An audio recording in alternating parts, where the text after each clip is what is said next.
Okay, so we are here with our fourth session zero. It's actually the first session zero um, in our new campaign. It's already happened, but we just didn't stream it, which is unfortunate because there was a lot of funny stuff that happened, and it was a good time. So I'm just gonna narrate this session zero just for to be able to go back and watch or look or remember and stuff like that. It's unfortunate because the gentleman who played that session zero with me, Matt Gulley, he's playing a character named Valandras, and we had a good time. It was a lot of fun. Valandras is an Aasimar Monk, and I'm sure as a lot of you know, an Aasimar is a almost celestial-like being, an angelic being sent to Earth to do some great stuff. And they always have a celestial god that guides them on the path of righteousness. So this is a very lawful, good character that Matt Gulley's playing, Valandras. He's actually going down the path of fury, maybe. Let's look up exactly what that is for this.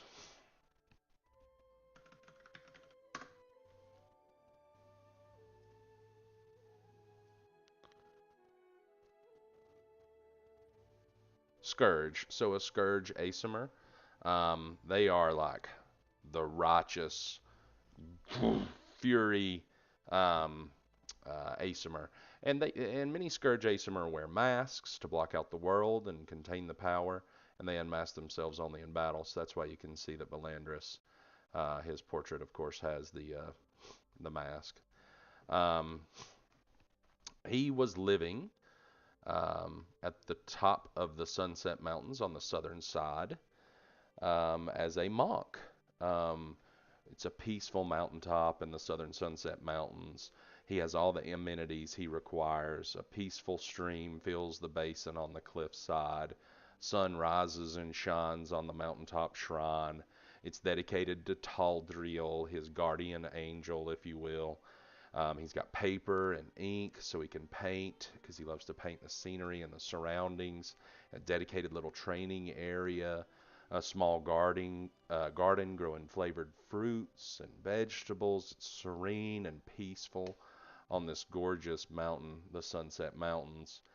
Um, and we kind of go through a day in the life of Valandras at the top of the Sunset Mountains. So, we begin with him tending his garden and doing that, and then having a training session, which was pretty fun. It was like a little mini combat encounter, so we could get used to some of his attacks and abilities. And then, the sun slowly creeps down to the edge of the world on the top of this beautiful, serene Monk mountain, and he meditated as he says he always does before bed, and everything like that. He painted a little bit. And then at night, while he sleeps, his angel appears to him, Taldriel, and guides him to the reaching woods, and to meet with other worthy heroes to defeat a great evil. And her exact speech was something along the lines of, Valandras, the time draws nigh that your true purpose will reveal itself. Go to the reaching woods, north of your mountain monastery.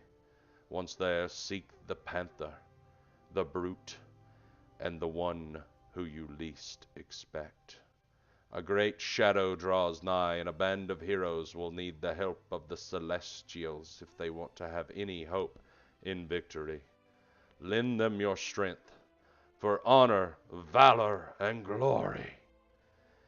And so Valandris, he awakens the next morning, and he remembers Taldriel's message to him. And he meditated again. He did some other things. I can't exactly remember. It was one of those you had to be there kind of things. So it's unfortunate we didn't capture it. But it was pretty fun. And then we began his next encounter for that session zero, which was scaling the mountain.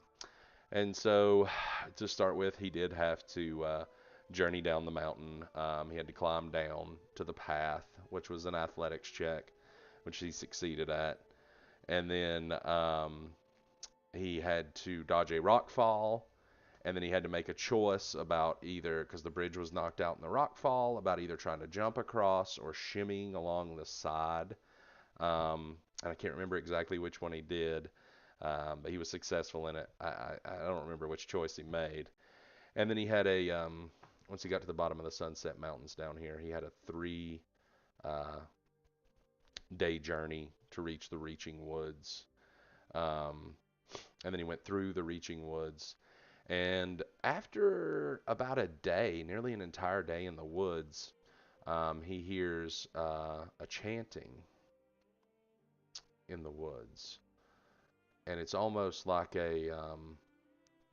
someone summoning a demon kind of chanting, like, that evil ritualistic uh, summoning, oh, with all of that.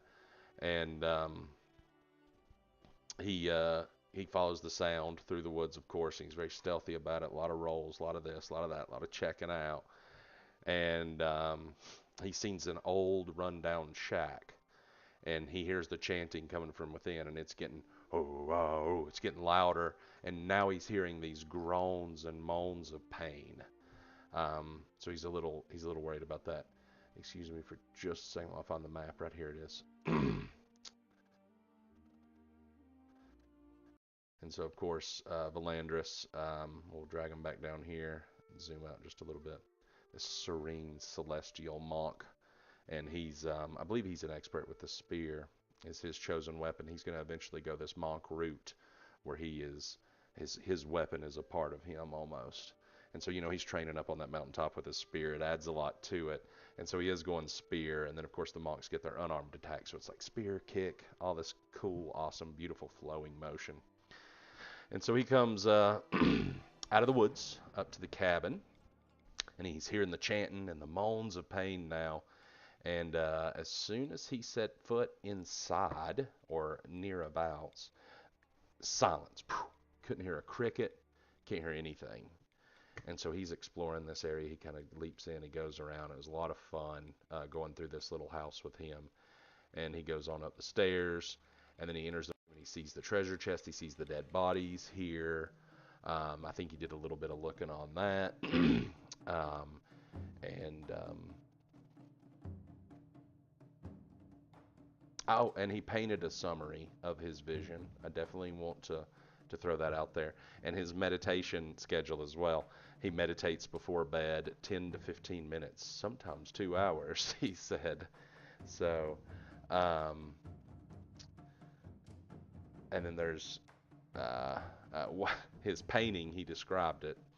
He painted the reaching woods, and he somehow put ink to paper to make these woods reaching. And then he put a shadowy figure in front of the woods. And then he put a panther off to the side. And then a big question mark off to the other side of his painting of his vision that Taldriel gave him back on the mountaintop. Anyway, as he comes in here to this room, he of course encounters his enemy for the session 0, which is a Grimishka. And these little things are nasty. So it was hiding in the corner. And they're basically magically unstable creatures.